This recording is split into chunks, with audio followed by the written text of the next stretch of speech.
last part of level 1. So as the final step, we are going to be adding some materials to our icing and donut, and then doing a final render, at least final for level 1, to create just a nice little cute squishy pink donut. So with our icing selected, I'm going to the materials panel and I'm going to add a new material. So we just touched briefly on it before, but this is where you change the properties for a material, and there are a lot of properties, and it can be extremely daunting, I know, as a beginner, to like see all this and go like, oh my goodness, how am I gonna, the good news is you don't need to know most of this. Like, especially as a beginner, there's only like 2 or 3 things you change a lot. Like, even myself, I like to think of, oh, here we go, Spider Utility, thank you, nice reminder again. I like to think I know Blender, but I barely ever touch like anisotropic, sheen, clear coat, transmission mode. Like, I barely touch most of this. There's really only like 2 or 3 you touch a lot. So the first one is base color, which is the base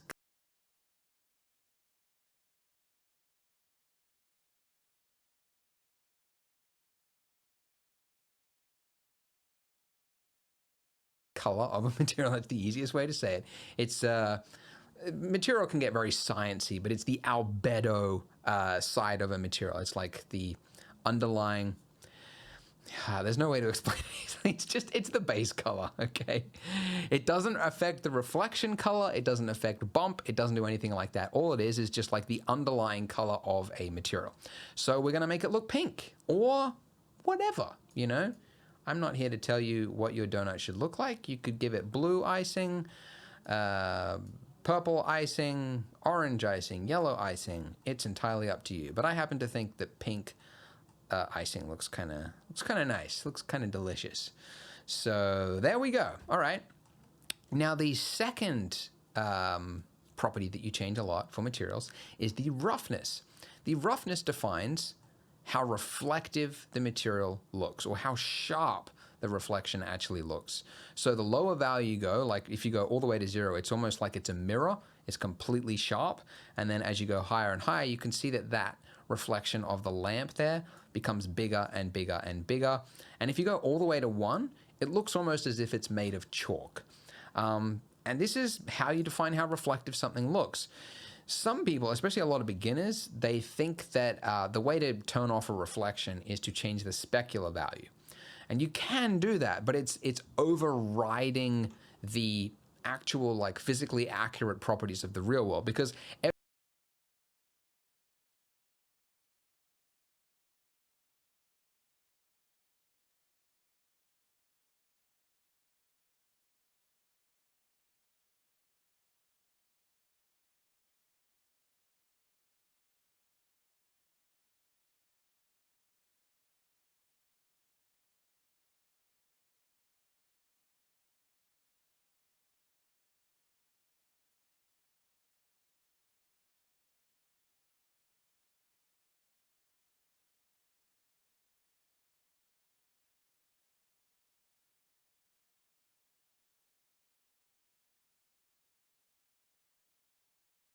every object in the real world actually has reflection. Sounds crazy, but even a brick, even chalk, everything has reflection. It's so rough that you almost can't see it, but it's still there. So I would suggest not touching specular or specular tin or anything like that. I would suggest just leave it as is, and just change the roughness. And if you want to turn off reflection, just crank it all the way up to 1. Anyways, in our case though, we're making this look like icing. It helps to have a reference of icing. So I actually went and bought a donut from the shops, and I put it on a plate here and I filmed it for you so you can see how reflective the icing looks. The more melted it looks, like the fresher out of the oven and freshly glazed, it's gonna look wet, right? So that would be like a low sharp value there. But I find like a value of about like 0.3, 0.34, something like that. I think looks kind of good. I think it looks fine. Okay, so there's that. And then for most materials, the only other value that you change a lot is like the normal value, because that's the bump. So if you're adding like a bumpy sort of surface or something, you would change that. But you have to have something to plug into it, when we get to more advanced materials in the following levels. We'll talk about that. But for this thing, we don't have any bump. We're just going to leave it as is. Now, because this is icing is actually a kind of a rare type of material in that there is another property to it, and that is called subsurface scattering. So you can see, looking at this right now, it does look like icing, but something seems off about it. Like, it almost looks like it is too hard, right? It looks like it's almost made of concrete. And the reason for that is that, looking at our reference of real icing, light isn't just hitting it and bouncing off it. Light's actually entering into it and it's bouncing around. And that is very much similar to human skin. So real human skin, it has, you can see it especially like on like the corners of people's ears, right? Like with the sun behind them, you see like red ears. And that's because it's like almost slightly translucent and light is entering into the skin and it's bouncing around and you get different values. Well, food actually has this property as well. So humans have it, some natural materials, and like food basically has this property. So that's this value here, subsurface scattering. So if we increase this, you can see that it starts to, I mean, it looks different, it looks a little weird, but it has that kind of fleshy quality to it. So the one value that you want to change is the color of this. By default, it's set to white. So we could set this to a pinkish reddish color. Actually, there's very little information online about how to actually use subsurface color. It's kind of like a little out in the open, but based on my tests, I find like giving it like a kind of a reddish pink color is good. But then also you've got subsurface radius, which defines how far the light actually bounces around inside the object. And by default, and here's the other thing, there's 3 values, not just one value, but 3, because there's one for each channel: red value, green value, and blue value, which is weird to me. I don't get it. I'm sure there's a very scientific, accurate reason.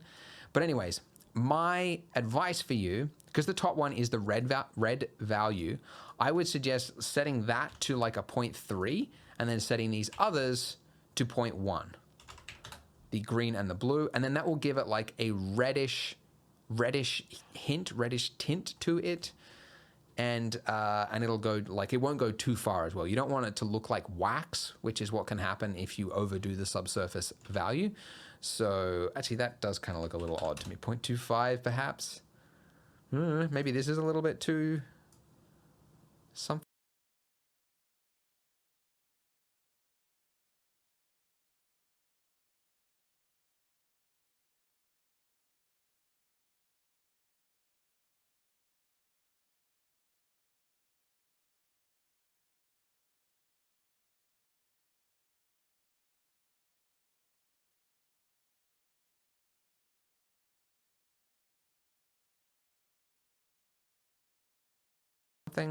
I don't know. We can tweak these values after. We don't have to be like locked into it right now.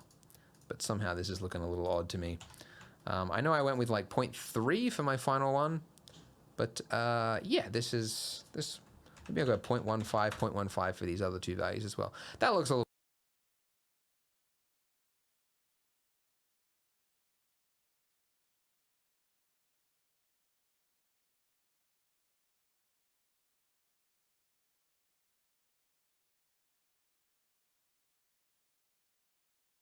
A little bit better, just a little bit more spread, a little bit more light coming through the donut.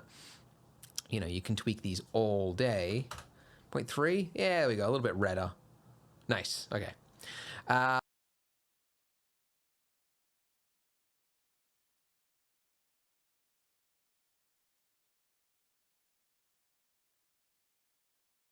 Okay, so that's the icing. The icing looks pretty darned good.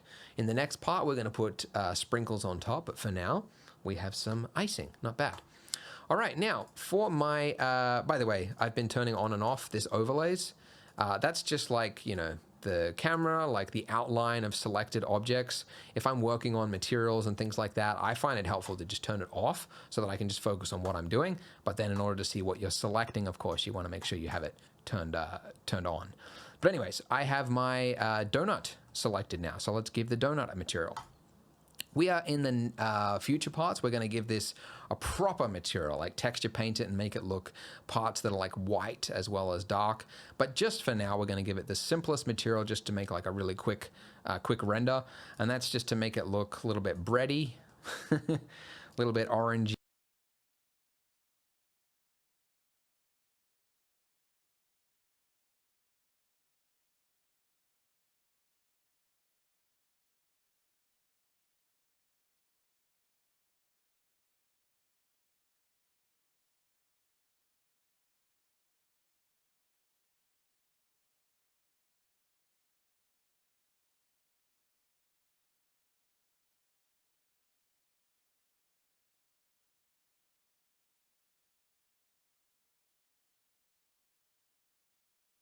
Yellow like so.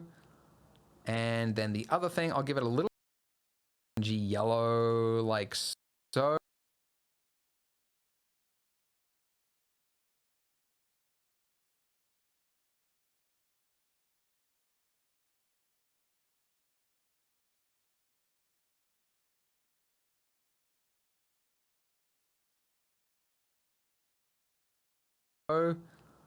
And then the other thing, I'll give it a little bit of subsurf, just a little bit, because it is food as well. So bread has light enter into it, just a little bit. And I'll just make sure it's yellow. And then let's go 0.1, 0.1.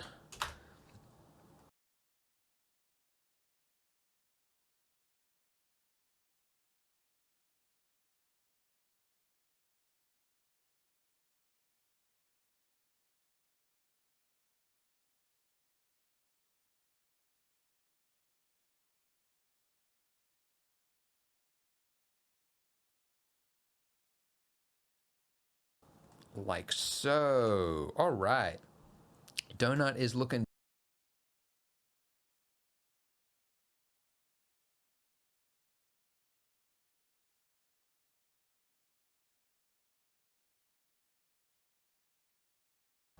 yellow. And then let's go 0.1, 0.1. Like so. All right. Donut is looking donutty. So with my camera selected, it's a little far away from my donut. So I'm going to hit G to move my camera, and that'll move it along, you know, like I'm grabbing it. And then I'm going G and then middle mouse button.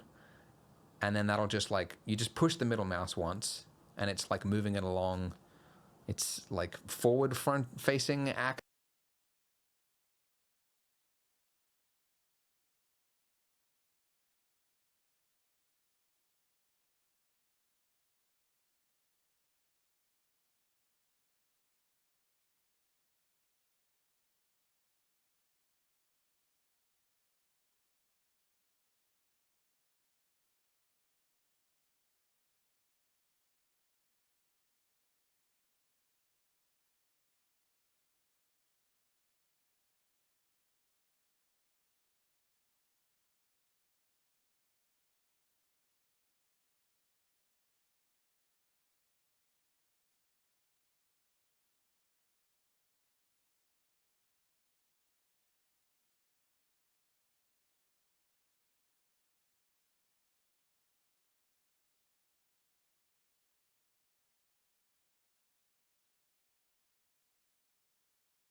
All right, well, congratulations.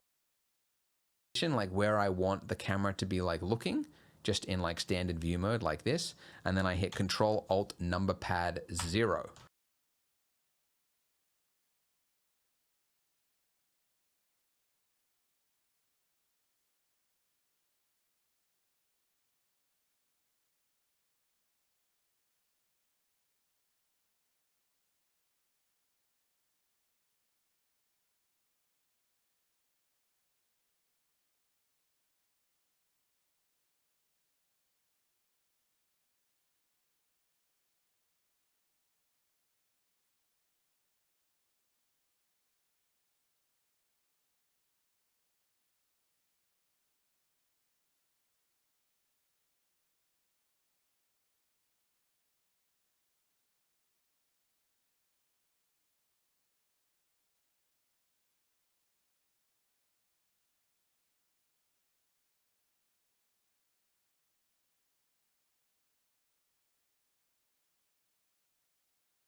I don't know, but it's just how you move it forward and back. What's the term? It's like on a rail in not pan. Oh, dolly. That's the word I'm thinking of for cameras. It's like dollying it in and out. Anyway. Okay, cool. So we're going to do a little render. So obviously for the final, whatever you call it, final, all the way to level 4, we're going to put like brick behind it, do a coffee, a plate, and all that kind of thing. But just for now, we're just going to make a nice, very simple render for people that want to end it right here. End it all, end it like they're going to commit suicide. This was the last thing you were going to watch. And then that inspired you. All right, that's a little dark.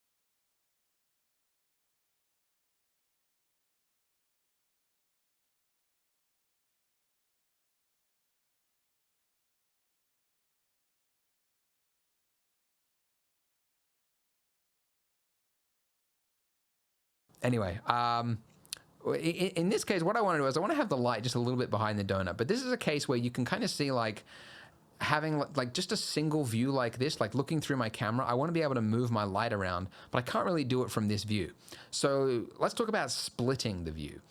To split the view in Blender, you just go up to wherever there's a border and then just right click it, and then you've got an option to vertical split or horizontal split. By the way, I believe this is a 2.81 feature because that's the version I'm using right now. If you're following along with me, you might just have a like join or something like that. Like you might have to go to the like this side and do it there. But anyways, so we do a vertical split and then we have a split. And then over here, I now have just another window, and I can move this around and you can see that it's interactively updating that one at the same time, which is nice. There we go. The other way, by the way, if you want to collapse or split something again. If you move to the very top right-hand corner, this is kind of like the legacy way of doing it, but like your cursor changes to like a little target symbol. If you click and drag that way, it splits it, and you can do it this way as well. And then if you want to join them, like collapse them, you just do it in the opposite direction. Click and drag that way. So yeah, that's pretty good. The only other thing I'm going to do as well is like the size of my lamp there. It looks a little bit like, sorry, I'm going to split the view again so that we can actually see the lamp. It looks a little bit like sunlight, like it looks a little bit too hard of light source. So I'm going to, whoops, not the power, the size of my light right there. You can see the larger I make this, the softer this shadow becomes. If I turn off my overlay, I can focus on a little bit better. You don't want to go too soft because then it kind of like loses emphasis or direction.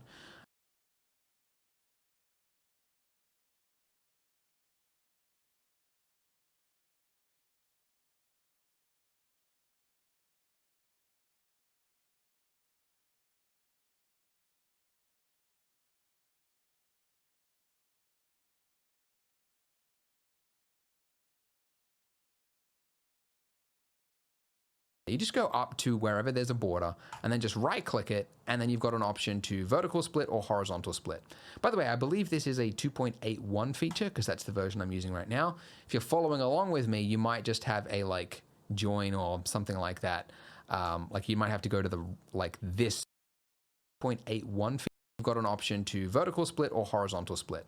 By the way, I believe this is a 2.81 feature because that's the version I'm using right now.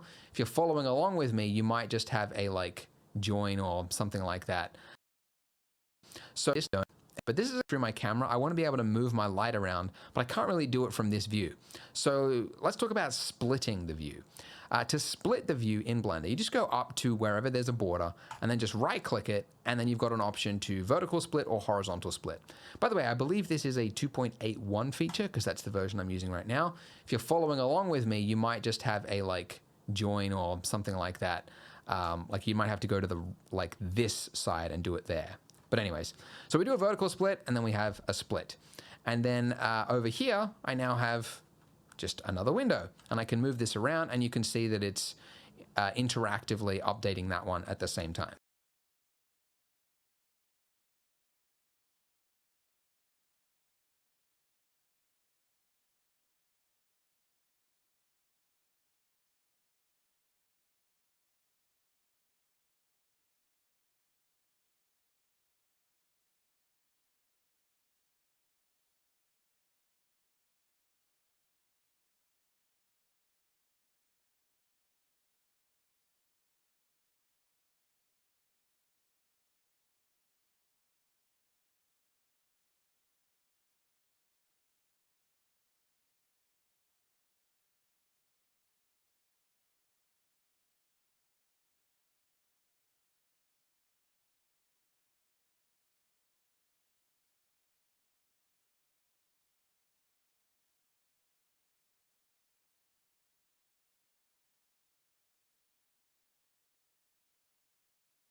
Which is nice. There we go. The other way, by the way, if you want to collapse or split something again, if you move to the very top right-hand corner, this is kind of like the legacy way of doing it, but like your cursor changes to like a little target symbol. If you click and drag that way, it splits it, and you can do it this way as well. And then if you want to join them, like collapse them, you just do it in the opposite direction. Click and drag that way. So yeah. That's pretty good. The only other thing I'm going to do as well is like the size of my lamp.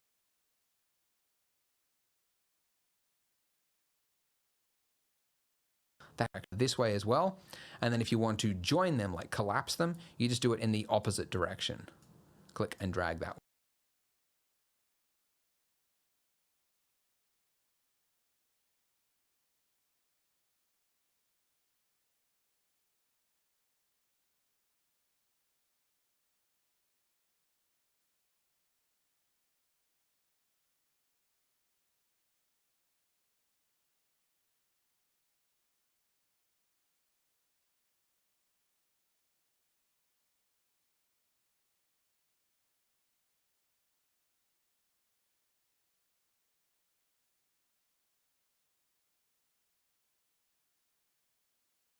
To join them, like collapse them, you just do it in the opposite direction. If you click and drag that way, it splits it, and you can do it this way as well. And then if you want to join them, like collapse them, you just do it in the opposite direction. Click and drag that way.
So yeah, that's pretty good. The only other thing I'm going to do as well is like the size of my lamp there. It looks a little bit like, sorry, I'm going to split the view again so that we can actually see the lamp.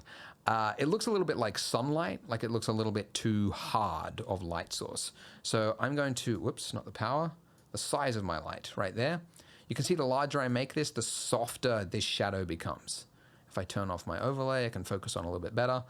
You don't want to go too soft because then it kind of like loses emphasis or direction, but just something that's not looking like sunlight, something like that. And I'll turn down the power just slightly. Oh, by the way, now that we're talking, about doing a final render, in my full lighting series, which if you do get serious about CG, I recommend watching that because I go into a lot of detail about this, but I explain how you can actually find out what the correct light value you should be using, because every monitor is actually different, and what looks okay to you might look too dark or too bright for somebody else. So if you don't have that thing that's been popping up repeatedly as the spider, I've got this device which will like make my monitor more accurate for color. But if you don't have one of those, because you don't need it, if you switch in the render settings right here, you've got a underneath color management, you've got a view transform. If you change that to false color, everything will look psychedelic. But these values here will tell you whether something is overly bright or not. And really you want things to be at just above, like just on gray or above gray. So this like top of this icing here is kind of like what my focus is going to be. So looking at my lamp, I'm just going to turn that down just a little bit. Like it can be a little bit overexposed. This green value here can be a little bit overexposed, but not too much. Anyway, that's enough. That's enough for now.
It can be a little bit overexposed, but not too much.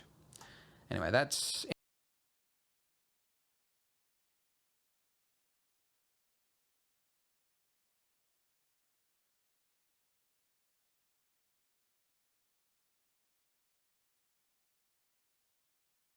enough. That's enough for now. And then before I do another render, I'll just, because I actually think that blue for the ground, it looks okay. But I actually realized that you can use, if you make it like within this pink pastel color, we did split testing for this tutorial.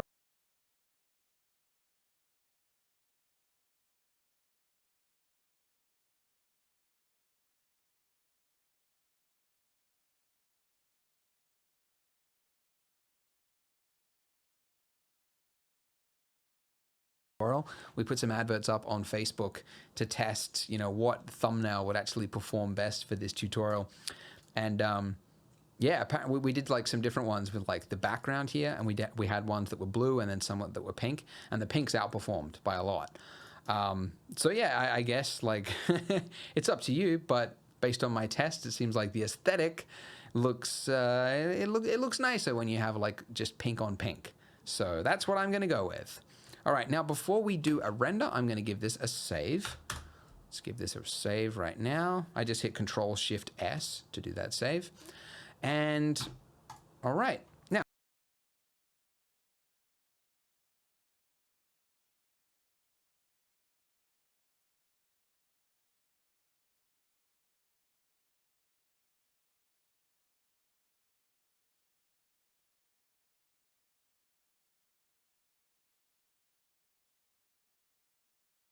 if we hit F12 right now, which is the shortcut for rendering, you'll see these tiles will appear. It'll go one by one by one.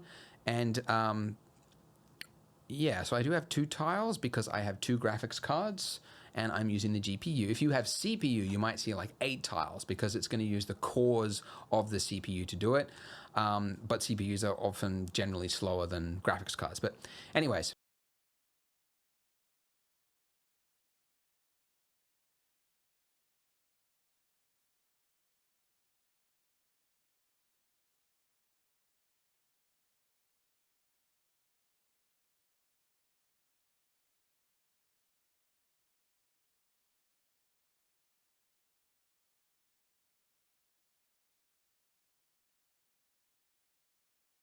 So the speed at which it's doing this is dependent on the number of samples. So the samples are defined right here. So the viewport is set to 32 by default. So you can see in the viewport here, it's quite noisy because we're rendering at just 32 samples, which is a very, very low sample amount. The final render, it's doing at 128, which you can see is far less noisy. But when you zoom right in, you can still see there's quite a lot of noise there. So one way to reduce that is to just increase that, but every time, like if you were to double the samples and make it 256, right, 256 samples, that would kind of like double the render time. And you can do that, but you can really clear up all the noise. There would always be like some noise there. Thankfully, there is something called denoisers, which after the render is finished, it can try to intelligently read where the, there it is, where the edges are and where noise is, and try to remove the noise. And 2.8, Blender 2.8, so if you're watching this as I upload it, make sure you get this latest version from the Blender Builder website. Blender 2.81 has a denoiser in it, which is incredible. It's the Intel AI denoiser. And the way you use it is you go to your layer panel first, and you make sure you turn on denoising data. And then when you layer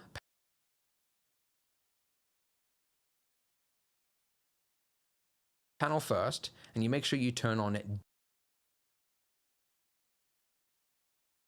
denoising data. And then when you do that, you have to do another render. So we'll do that quickly.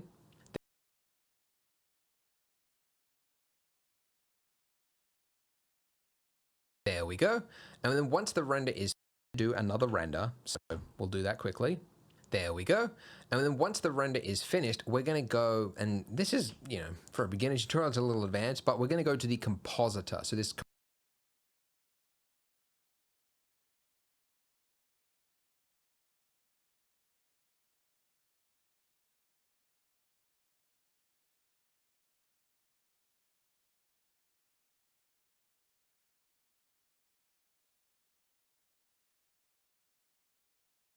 and this is there.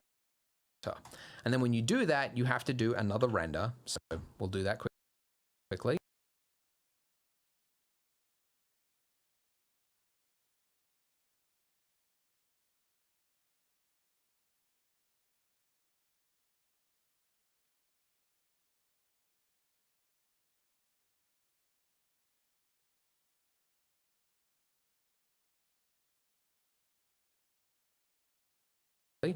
There we go. And then once the render is finished, we're going to go and we'll do that quickly. There we go. And then once the render is finished, we're going to go, and this is, for a beginner tutorial, it's a little advanced, but we're going to go to the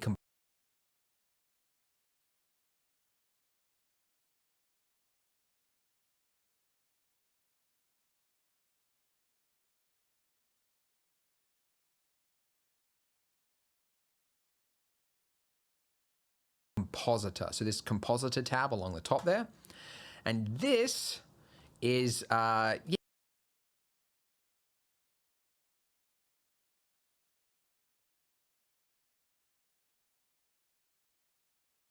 it's, for a beginner tutorial, it's a little advanced, but we're going to go to the compositor. So this compositor tab along the top there. And this is, it's everything that's going to happen to your render after a render is finished. And what you can do in here is you could add in nodes, but we're going to go to the panel first, noiser. And the way you use it is you go to your layer panel first, and you make sure you turn on denoising data. And then when you do that, you have to do another render. So we'll do that quickly. There we go. And then once the render is finished, we're going to go, and this is, for a beginner tutorial, it's a little advanced, but we're going to go to the compositor. So this compositor tab along the top there. And this is, it's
everything that's going to happen to your render after a render is finished. And what you can do in here is you could add in nodes that do things. You could add glow, glare, you can do all sorts of things, color grading, everything can happen in here. And it's a little advanced, but just follow me for just this part, and later on in the future levels, we'll talk more about using nodes properly. But just for this, it's really simple to do. We're going to hit Shift A, same hotkey as the viewport, and we're going to add in a denoiser node. Since this is so new, I actually just realized I don't even know which menu it's under, but you can do a search. You can type in denoise. So with this, all we need to do is take the output of the, noisy image, put that into the image part, the denoising normal, the purple goes in the purple,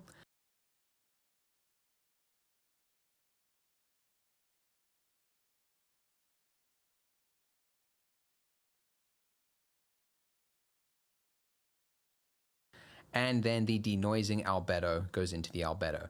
And then we take that and we put that into the composite input right there. Now, when we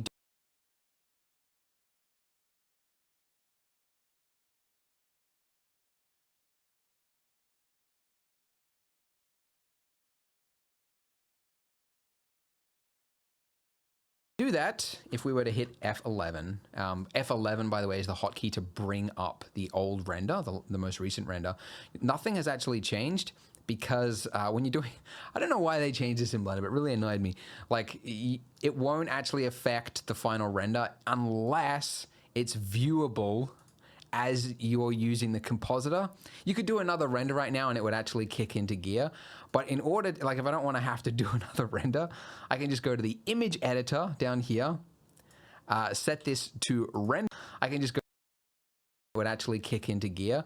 But in order, like if I don't want to have to do another render, I can just go to the image editor down here, set this to render result.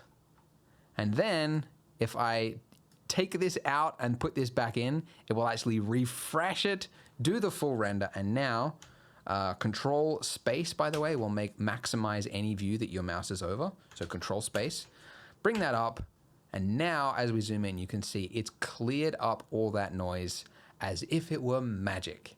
And it's really, really powerful, this Intel denoiser. And as far as I know, it will work on even AMD processors, as far as I know. Maybe that'll change in the future. I don't know when Intel catches on to what the AMD users are up to. But it's really, really super impressive. Blender had a denoiser previously, and it did it quite immediate. Like it was easier to use, but it was really like, didn't do anywhere near as good a result as this. So yeah. There we go, guys. So that is the end of level 1. You made it. Yay! So thank you for watching. Go ahead and share it with your friends if you found this helpful and help them get into Blender. But I hope you will continue the rest of this series as we add in sprinkles. We'll learn about particles. We'll learn about displacement, making the donut look more like textured bumpy donuts, adding in bumps, as well as texture painting on textures, and then doing precise modeling for the coffee cup, and then final renders and animation as well to the end. So it's a big series and it's designed to give you that full scope of what you're going to need to know in Blender. So I hope you will join me in the next level. Go ahead and click here if you're ready to start watching now. Welcome to the next echelon. This tutorial